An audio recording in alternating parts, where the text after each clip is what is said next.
الرجيم بسم الله الرحمن الرحيم سبحان ربك رب العزة عما يصفون وسلام على المرسلين والحمد لله رب العالمين. سبحان الذي أسرى بعبده ليلا من المسجد الحرام إلى المسجد الأقصى الذي باركنا حوله لنريه من آياتنا إنه هو السميع البصير. وآتينا موسى الكتاب وجعلناه هدى لبني إسرائيل ألا تتخذوا من دوني وكيلا ذرية من حملنا مع نوح إنه كان عبدا شكورا. وقضينا إلى بني إسرائيل في الكتاب لتفسدن في الأرض مرتين ولتعلن علوا كبيرا فإذا جاء وعد أولاهما بأسنا عليكم عبادا لنا أولي بأس شديد فجاسوا خلال الديار وكان وعدا مفعولا. ثم رددنا لكم الكرة عليهم وأمددناكم بأموال وبنين وجعلناكم أكثر نفيرا. إن أحسنتم لأنفسكم وإن أسأتم فلها فإذا جاء وعد الآخرة ليسوءوا وجوهكم وليدخلوا المسجد كما دخلوه أول مرة وليتبروا ما علوا تتبيرا. عسى ربكم أن يرحمكم وإن كنتم عدنا وجعلنا جهنم للكافرين حصيرا. إن هذا القرآن يهدي للتي هي أقوم ويبشر المؤمنين الذين يعملون الصالحات أن لهم أجرا كبيرا. صدق الله العظيم. أما بعد فأعوذ بالله من الشيطان الرجيم بسم الله الرحمن الرحيم. آیت نمبر 1 سے لے کر آیت نمبر 9 تک میں نے تلاوت کی. ابھی سورۃ اسراء آج اسی کے حوالے سے ہم بات کریں گے، معراج کے حوالے سے. اور اس کو سورۃ بنی اسرائیل بھی کہتے ہیں. سورۃ کہاں سے؟ پہلے والی سورۃ. اور اس میں تذکرہ ہے معراج کے سفر کے 2 حصے ہیں. کون سا؟ ایک زمین سے آسمان تک کا سفر اور ایک زمین سے مسجد حرام سے مسجد اقصی تک کا سفر. تو آسمان پر پہنچنے کے لیے پہلے معراج پر جانے کے لیے نبی صلی اللہ علیہ وسلم کو زمین سے زمین تک سفر کرنا پڑا. تو اس سفر کو نگلیکٹ کیے بغیر معراج کا سفر کمپلیٹ نہیں ہو سکتا. یہ کیسے ہو سکتا ہے کہ جہاں سے آپ چلے معراج کے لیے آسمانوں کے لیے اس کو ہم اگنور کرتے ہیں اپنی زندگیوں میں اور ڈائریکٹ نبی صلی اللہ علیہ وسلم کو مسجد حرام سے ہم انہیں پہنچا دیں خانہ کعبہ سے سیدھا 7ویں آسمان پر. ایسا نہیں ہوا کیونکہ اللہ تبارک و تعالیٰ نے قرآن پاک میں کہا ہے سبحان الذی، پاک ہے وہ ذات. آواز تو گونج رہی ہے، اگر اس کی ختم کر سکتے ہیں آپ. ٹریملنگ نہیں، ہاتھ تھکنے سے زیادہ آواز گونج رہی ہے. تو میرا خیال ایسے ہے نا، ایکو کم کر دیں نا، ایکو کم کریں. آپ کی آواز آ رہی ہے، ویسے بھی آ رہی ہے.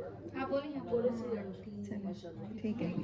سبحان الذی اسری بعبدہ لیلا من المسجد الحرام الذی آف کر دیا ہے من المسجد الحرام الى المسجد الاقصی. ٹھیک ہے.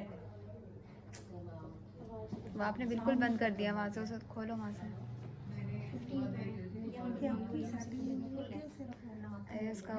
اس کو دوبارہ ادھر کی طرف نہیں، بیان تو کرتی ہیں بچے. یہ خراب ہو گیا. سبحان الذی، پاک ہے وہ ذات، اسری جو رات کے کسی حصے میں، فرام رات کو کہتے ہیں، رات کو کہتے ہیں اسری، بے عبدہ اپنے بندے کو، لیلم رات کے کسی حصے میں، اسرا حصہ، عبد بندہ، اپنا غلام، سلیو، اس کو لے کر گئی لیلم رات میں، من المسجد الحرام مسجد حرام سے، ٹورڈز کس طرف؟ الی المسجد الاقصی مسجد اقصی کی طرف، دور کی مسجد کی طرف، وہ مسجد جو فلسطین میں ہے نا. بارکنا حولہ، جس کے ارد گرد ہم نے برکتیں رکھی ہیں. کون سی برکتیں رکھی ہیں؟ بنی اسرائیل کے 1400 سال تک پیغمبر آتے رہے اور تمام کے تمام پیغمبر ان کا مرکز یہی تھا، یہی مسجد تھی، جس کے بارے میں ہم جانتے ہی نہیں ہیں. ہاں، اسرائیل کا انڈیپینڈنٹ ڈے آتا ہے تو ہم دیکھ لیتے ہیں، ایسے کلپس آنا شروع ہو جاتے ہیں. پچھلے سال رمضان میں آیا تھا، اور تب وہ جب شیلنگ کرتے ہیں یا راکٹ لانچرز کے ساتھ کرتے ہیں یا فائرنگ کرتے ہیں تو پوری دنیا کی توجہ سوشل میڈیا کے ذریعے ہمیں پتہ چلتا ہے کہ یہ بھی کوئی مسجد ہے، یہ بھی مسلمانوں کا کوئی حرم ہے. حالانکہ نبی صلی اللہ علیہ وسلم کی حدیث کا مفہوم ہے کہ مسجد حرام میں ایک نماز کا ثواب 1,00,000 کے برابر ملتا ہے، اور مسجد نبوی میں ایک نماز کا ثواب 50,000 کے برابر ملتا ہے، اور مسجد اقصیٰ میں ایک نماز کا ثواب 25,000 کے برابر ملتا ہے. So it's are religious and sacred اور ہولی پلیس.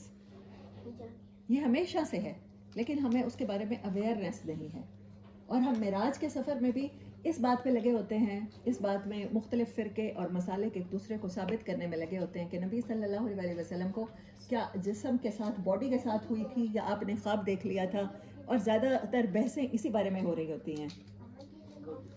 اور یہ پورا پورشن کہ پروفٹ صلی اللہ علیہ وسلم اپنے گھر سے، مسجد حرام سے مسجد اقصیٰ کی طرف گئے اور وہاں پر تمام انبیاء کی امامت کرائی. اور یہ بات اس نے ثابت کیا کہ آج نبی صلی اللہ علیہ وسلم کو وہ اعزاز ملا ہے، اور آج ان کی امت کو یہ اعزاز ملا ہے کہ آئندہ دنیا میں امامت، آئندہ دنیا میں لیڈرشپ ان کے ہاتھوں ہوگی. اور سب سے بڑا سفر اور سب سے بڑا عروج کسی انسان کو جو ملا ہے وہ معراج کا ملا ہے. اور وہ معراج کا سفر مسجد اقصیٰ جائے بغیر کمپلیٹ ہوتا ہی نہیں ہے. مسجد حرام سے بھی تو اللہ لے جا سکتا تھا نا. Is it possible? میرا رب تمام انبیاء کو اگر ارواح کے ساتھ یا جسموں کے ساتھ، ہم اس متشابہات آیات میں نہیں پڑھتے، تو اگر وہاں اکٹھا کر سکتا تھا تو مسجد حرام کے صحن میں اکٹھا کرنا کیا مشکل تھا. لیکن یہ ہمیں بتایا گیا ہے کہ اب امامت تم لوگ کرو گے، اب دنیا کو لیڈ تم کرو گے. بٹ لیڈ کہاں سے کرو گے؟ وہیں سے کرو گے جتنے مذاہب ہیں. ہر پیغمبر کوئی نہ کوئی مذہب لے کر آیا تھا نا. ہر پیغمبر کوئی نہ کوئی کسی نہ کسی مذہب، تو یعنی اسلام تھا، کوئی بک، کوئی پریچنگ، کوئی شریعت. تو وہ ساری شریعتیں. اب تھوڑی سی پیچھے ہو جائیں. ہاں، آپ بچے نظر نہیں آ رہی تھی. ہاں نہیں، اسپیکر تو ہے، بٹ یہ ہے کہ اس میں ایکو ہے نا. اب سمجھ تو آ رہی ہے نا آپ کو؟ ہاں بس پھر ٹھیک ہے. اچھا، میں کیا کہہ رہی تھی؟ ہاں، شریعتیں، ڈفرینٹ شریعتیں آئیں، لیکن نبی صلی اللہ علیہ وسلم کا امامت کرانا کہ حضرت آدم علیہ السلام سے لے کر اب تک جو 1,24,000 پیغمبر آئے ہیں، تو ان سب کی شریعتیں اب شریعت محمدی کے تابع ہوں گی صلی اللہ علیہ وسلم. یہ بہت بڑا اعزاز ہے جو اس امت کو ملا ہے. اور کسی بھی انسان کو، انسانوں میں سے، پیغمبروں میں سے، ایک حضرت موسیٰ علیہ السلام تھے کلیم اللہ. اللہ ان سے کلام کیا کرتے تھے، اور اللہ ان سے کلام کیا کرتے تھے کوہ طور پر.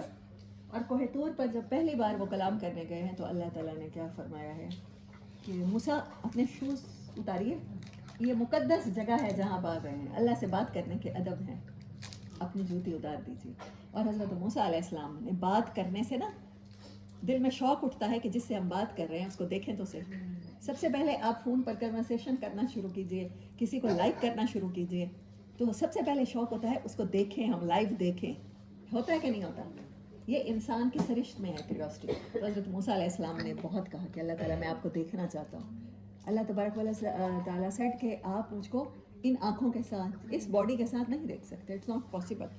بٹ شوق ہی کیا جو سمجھ جائے، وہ عشق ہی کیا جو سمجھ جائے. تو ان کو لگا ہوا تھا، تو انہوں نے کہا کہ نہیں، میں دیکھنا چاہتا ہوں.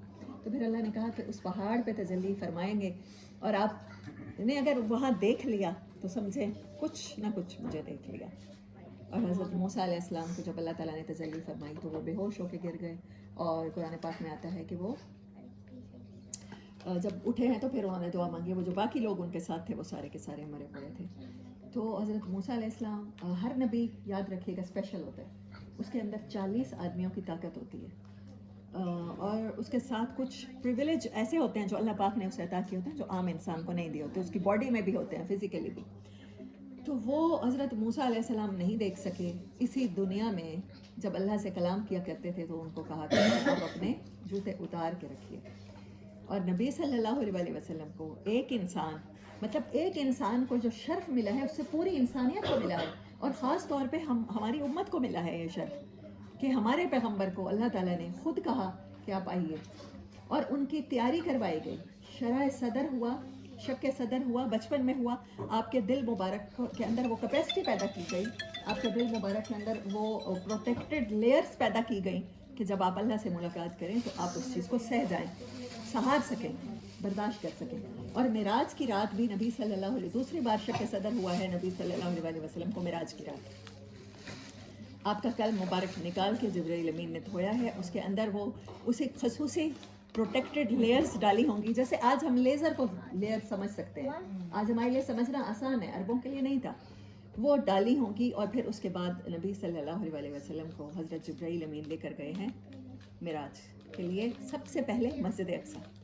جو انسان آسمانوں پر پہنچا ہے اور سارے آسمانوں کو کراس کر کے عرش عظیم تک پہنچا ہے، اور وہاں تک پہنچا ہے کہ جہاں تک فرشتوں کے سردار کے پر جل جاتے ہیں، تو وہ انسان ہمارا نبی ہے صلی اللہ علیہ وسلم، اور ہم ان کی امت ہیں.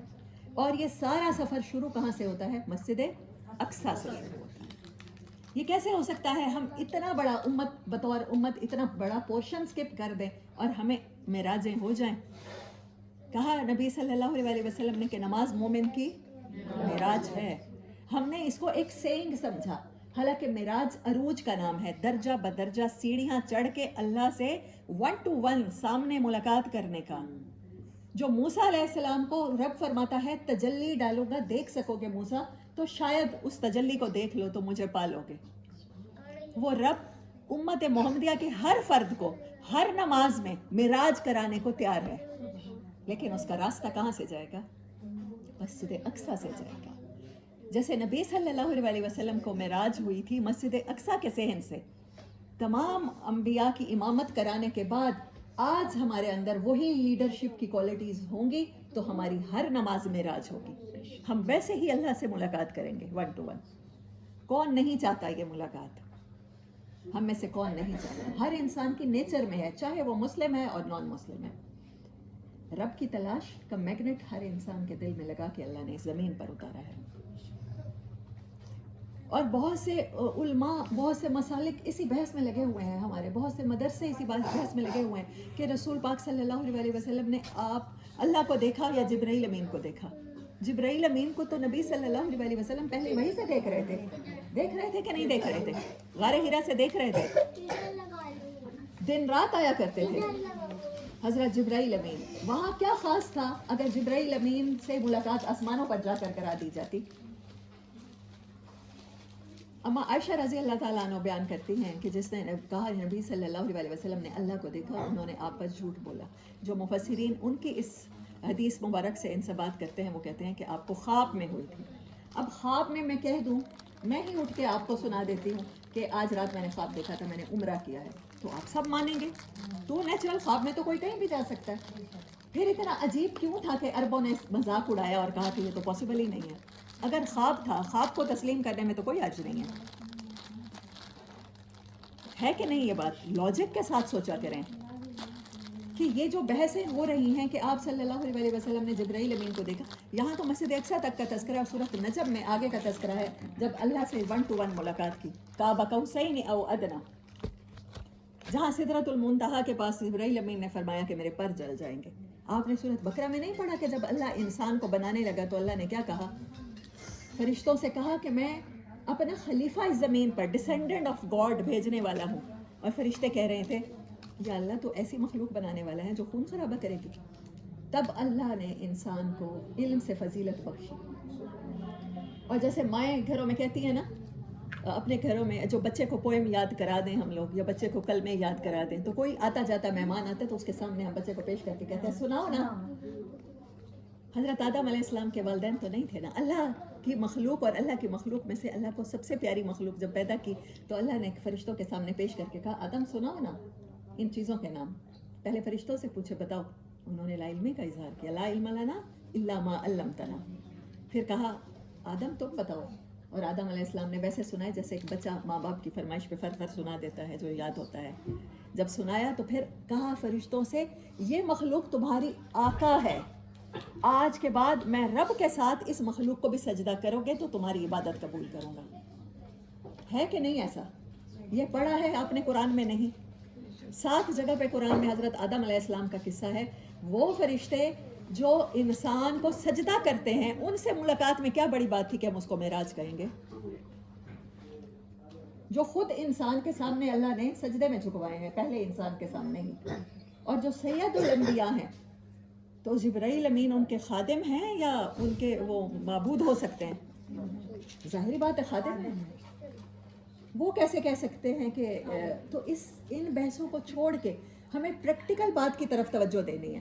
اور بہت سے مسالک اور بہت سے فرقوں میں نبی صلی اللہ علیہ وسلم نور تھے کہ نہیں تھے، بشر تھے کہ نور تھے، ان باتوں پر بحث ہو رہی ہے. یاد رکھیے جب جب چنگیز خان آیا تھا نا بغداد میں اور ہلاکو خان آیا تھا اور مسلمانوں کا زوال شروع ہوا تھا تو تب مسلمان یہی بحثیں کر رہے تھے. قرآن خلق ہے کہ مخلوق ہے؟ قرآن اللہ نے خود بنایا ہے یا قرآن خود اللہ کا کلام ہے کیونکہ تو وہ اللہ کا حصہ ہے. اسی طرح کی فضول بحثوں میں، اپنا بے عمل قسم کی بحثوں میں یا رسول اللہ کہنا ٹھیک ہے یا نہیں ہے، اونچی آمین کہنا ٹھیک ہے کہ نہیں ہے، ہاتھ رفع یدین کرنے والے ٹھیک ہیں کہ نہیں ہیں، اس طرح کی بحثوں میں ہم پڑ گئے ہیں. اس امت نے جو ٹائٹل تھا، جو لیڈرشپ کا ٹائٹل تھا، جو رسپانسبلٹی تھی ایک لیڈر کی رسپانسبلٹی چھوٹی چیزوں پر توجہ دینا نہیں ہوتا. باہر آگ لگی ہوئی ہے، آپ لیڈر نہ بھی ہوں، آپ کے گھر کے صحن میں آگ لگی ہوئی ہے تو کیا آپ اندر بیٹھ کر ڈسکس کریں گے آج دال گوشت پکایا جائے کہ کوفتے پکیں؟ بتائیں. آپ اپنے ہی لاجک کے مطابق سوچیں. عقل تو ہر انسان کو اللہ نے دی ہے. ایک کامن سینس کے مطابق آپ بتائیں کہ پہلے آپ اس آگ کو بجھائیں گے یا گھر میں آپ مینیو ڈیسائیڈ کریں گے آج کھانے میں کیا ہونا چاہیے. یہ اس طرح کی بحثیں کرنا، اس طرح کے مسالے کو تفرقے بازی میں پڑھنا صرف یہی چیز ہے کہ جب آگ لگی ہے اور مسلمان ہر طرف سے پستی کا شکار ہے، زوال کا شکار ہے اور امت کو لیڈرشپ کی رسپانسبلٹی ملی ہے، ہم نے اس ڈوبی ہوئی کشتی کو نکال کے ایز اے لیڈر لیڈ کرنا ہے اور دنیا کو روشنی کی طرف لے جانا ہے. اور ہم ہی بحث میں لگے ہوئے ہیں. آگ تو جب بجھائیں گے نا، پہلے یہ تو سوچیں آج کھانا کیا ہے، آج پکے گا کیا گھر میں. فلاں بچے کو تو دال گوشت پسند ہے اور فلاں کو کوفتے پسند ہیں اور فلاں نے کہا تھا آج مما گھر میں بریانی پکی ہوئی، میں تو بس یہی پکاؤں گی. آگ لگتی ہے تو لگ جائے، گھر جلتا ہے تو جل جائے. So this is the main thing. اور یہی صورت اسراء میں اللہ تعالیٰ نے یہی کہا ہے، وہ پاک ہے وہ ذات جو اپنے بندے کو لے کر گئی.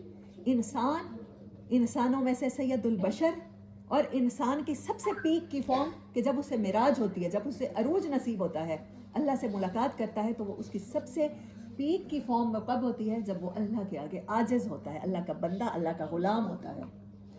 قرآن میں ابھی سورۃ احزاب ہم لوگوں نے پڑھی بہت دفعہ، محمد صلی اللہ علیہ وسلم رسول اللہ کہا گیا یا نبی اتق اللہ کہا گیا، لیکن یہاں پر نہ نبی کا ٹائٹل دیا نہ رسول کا دیا. انسان کے لیے سب سے بڑا اعزاز اس کی عاجزی ہے، اس کا ڈاؤن ٹو ارتھ ہونا ہے. عبدہی، اللہ کا غلام، اللہ کا بندہ.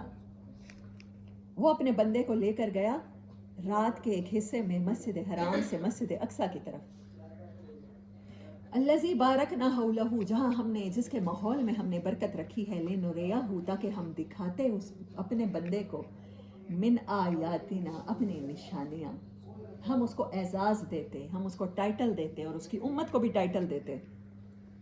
انہ هو السمیع البصیر، کیونکہ ہم سننے والے ہیں، ہم دیکھنے والے ہیں. ہمیں لگتا ہے کہ اب یہ جو ٹائٹل یہودی علماء کو ملا ہوا تھا، اب یہ جو بنی اسرائیل کو ملا ہوا تھا، اب یہ امت محمدیہ کو ہوگا، اب لیڈر یہ ہوں گے. وَآتَيْنَا مُوسَى الْكِتَابَ، اور یہ پہلی بار نہیں ہے. نبی صلی اللہ علیہ وسلم تو نبیوں کے سلسلے کے آخری نبی ہیں، خاتم النبیین ہیں. ما کان محمد ابا احد من رجالکم ولکن رسول اللہ وخاتم النبیین، اس سلسلے کے آخری نبی ہیں.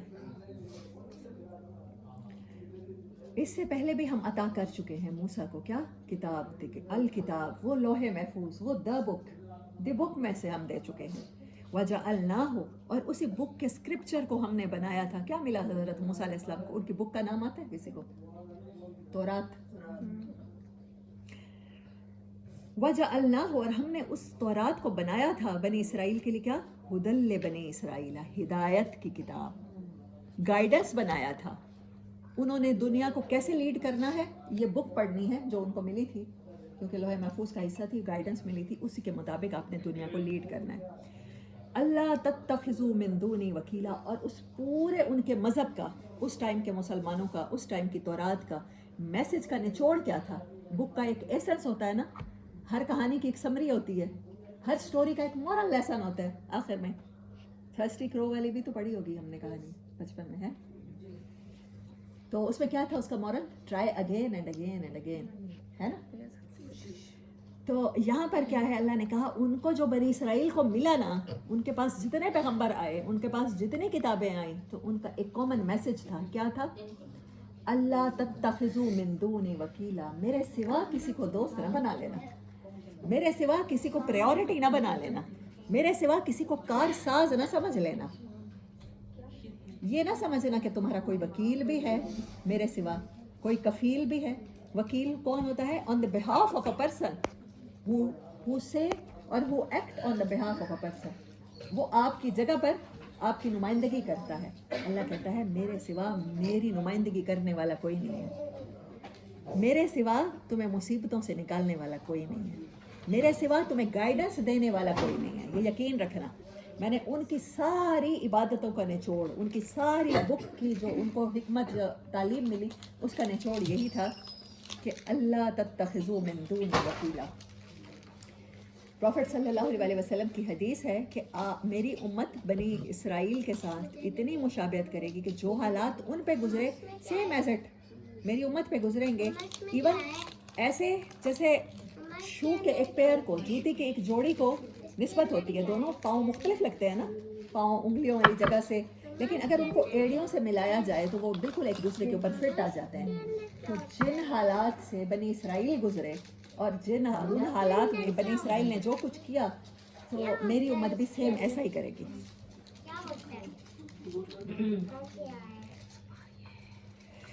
تو اس کا مطلب ہے کہ ہمیں یہ آیت بتا رہی ہے کہ بنی اسرائیل نے جو غلطی کی تو ہم بھی وہی غلطی دہرانے والے ہیں. یہ حدیث مبارک بتا رہی ہے، یہ آیت مبارک بتا رہی ہے کہ جو کچھ ہدایت کے ساتھ بنی اسرائیل نے سلوک کیا وہ تم بھی کرو گے. وَذُرِّيَّةَ مَنْ حَمَلْنَا مَعَ نُوحٍ، یہ وہ لوگ تھے جو طوفان نوح کے بعد کشتی میں سوار ہوئے.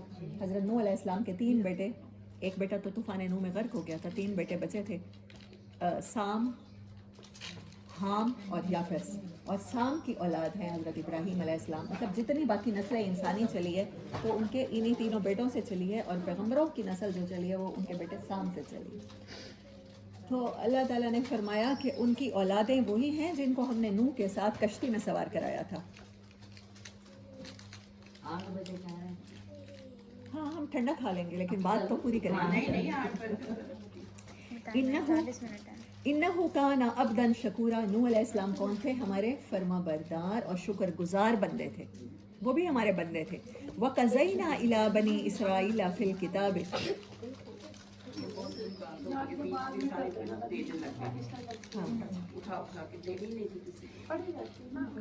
بس جا رکھتے ہیں پلیز. وَقَضَيْنَا اور ہم نے لکھ دیا تھا، إِلَىٰ بَنِي إِسْرَائِيلَ بنی اسرائیل کی قسمت میں، فِي الْكِتَابِ اسی کتاب میں جو ان کو عطا کی گئی تھی، لَتُفْسِدُنَّ فِي الْأَرْضِ مَرَّتَيْنِ، تم 2 بار زمین میں فساد کرو گے. وَلَتَعْلُنَّ اور تم 2 بار عروج حاصل کرو گے. علا اوپر عروج سے ہوتا ہے، علوًا کبیرہ بڑا عروج حاصل کرو گے. اگر آپ لوگ بور ہو رہے ہیں تو میں ہسٹری نہیں سناتی. اچھا.